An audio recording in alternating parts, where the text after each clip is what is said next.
India's march towards self-reliance has been a long and arduous one. In the mid-1960s, food grain shortage had prompted the then Prime Minister Lal Bahadur Shastri to ask the people of the country to skip a meal every week. Drought had ravaged the country 2 years running in 1966 and 67, and India imported its highest ever quantity of wheat under PL 480 that year. It was 10 million tons. But the Green Revolution and several other schemes made India self-reliant in food production. So, earlier this year, when the world was staring at a wheat shortage due to the Russia-Ukraine war, India was expected to rise to the occasion. Its wheat exports doubled in the first 5 months of the ongoing financial year. But extreme weather played spoilsport. Wheat production dipped, and so did its procurement. According to Food Corporation of India data, at 22.75 million tons, wheat stocks in public godowns on the 1st of October were at a 6-year low and just above the minimum buffer requirement of 20.52 million tons for that date. Meanwhile, at 28.39 million tons, rice stocks, including grain derived from unmilled paddy, stood at nearly 2.8 times the minimum buffer of 10.25 million tons. Overall, wheat and rice stocks with government agencies stood at 51.14 million tons as on the 1st of October. Not only did this represent a 37% decline from the 81.6 million tons in stocks a year ago, it was also the lowest level for the same date since 2017. The fall coincides with the consumer price index based inflation for the month of September surging to a 5-month high of 7.4%, largely due to a spike in food inflation, which jumped to a 22-month high of 8.6% for the same period. Meanwhile, the consumer price index for cereals and products rose 11.53% year-on-year in September, representing the highest ever annual inflation for cereals according to the current price index. While the overall cereal stocks position appears to be relatively comfortable for now, thanks to the rice stocks, things could change going ahead due to persistently high inflation. With regard to non-PDS wheat and atta flour, annual retail inflation hit an all-time high of 17.41% in September. Market players and traders hope that the prices of agri-commodities will soften as the arrival of Kharif crop peaks in the weeks ahead. However, the decline in prices could be limited when it comes to cereals because of the low stocks in government godowns and damage to the standing harvest due to the late withdrawal of the southwest monsoon.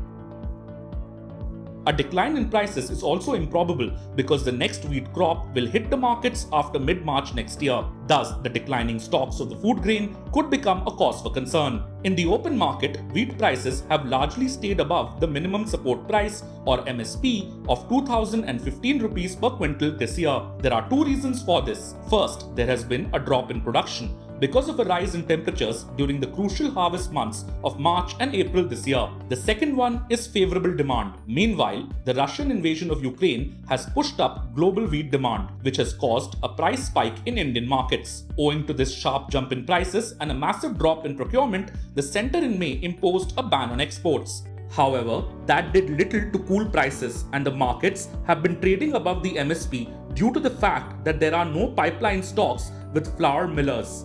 The drop in procurement has also limited the centre's ability to intervene in domestic wheat markets to cool prices through open sales. Meanwhile, despite a slowdown in exports after the sudden mid-May ban, India exported 4.35 million tons of wheat during April-August this year, amounting to a 116.7% increase compared to the corresponding months last year. Exports of the food grain received a boost after demand for Indian wheat saw a major jump due to the Russian invasion of Ukraine in late February. According to reports, India was a net importer of wheat in 2016-17 and 2017-18. However, most of these imports were of high-quality wheat meant for millers in the south that found imports to be more economical than buying from the domestic market. Coming to the present, will India become a net importer of wheat to ensure food security? Primarily because your wheat procurement in the current financial year, that is FY 22-23, is almost 57% down than last year. Now, what happens if the prices move up? Now, by January or by December end, if the prices move up further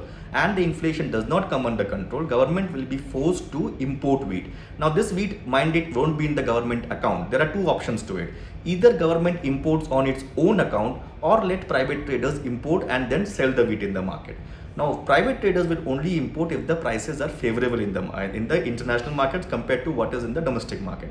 As of now, international wheat price, landed price of international wheat in the Indian market, Indian ports is roughly around 31 to 32 rupees a kg.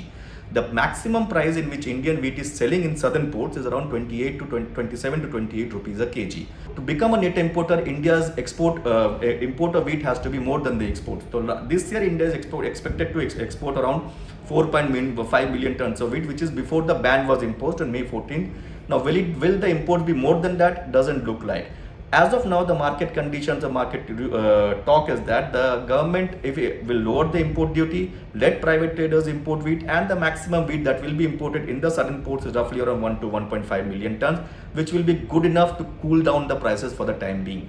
But the government also, the point here to be noted is that the food secretary in a press meet which was held today very categorically said that they have enough amount of wheat to intervene in the market. International prices will depend on the fate of Ukrainian wheat being controlled by Russia. If this wheat comes into the market regularly, prices may soften to some extent. If India does find itself in a position where it needs to go to the international market to meet its domestic needs, it will find the task all the more challenging if the war continues and there are any future restrictions on this supply. If you like this video, share it and subscribe to Business Standard. For more news, views and insights, log on to www.business-standard.com. Do also follow us on YouTube, Twitter, Facebook, Instagram, Telegram and LinkedIn.